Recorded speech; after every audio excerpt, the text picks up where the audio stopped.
Kalaboso ang isang grade 11 student. Makarang siyang ireklamo ng pangahalay ng mga magulang ng kanyang kasintahan sa lungsod Caloocan.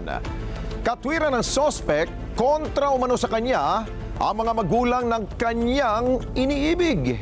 Jim Tejano sa balita.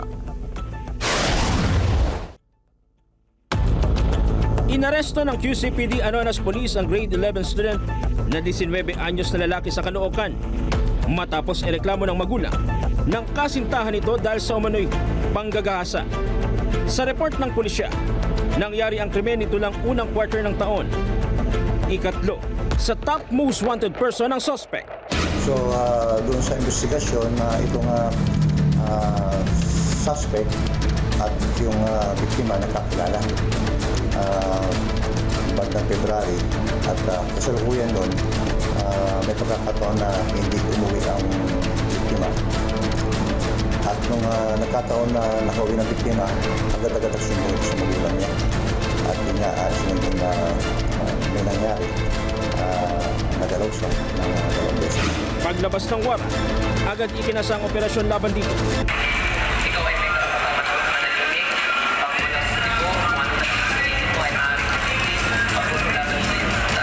Sa isang kainan sa Caloocan City na aresto ang suspect na ayon sa kanya. Hindi ko po siya pinili. Ang dahilan, Ayaw po kasi sa akin ng mga magulang niya po. pag-amin pa niya.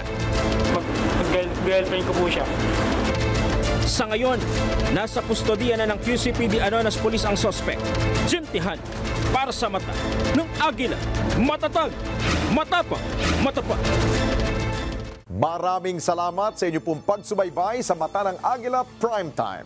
Para malaman ang matatag, matapang at matapat na mga balita, i-follow lamang at mag-subscribe sa @Net25 TV.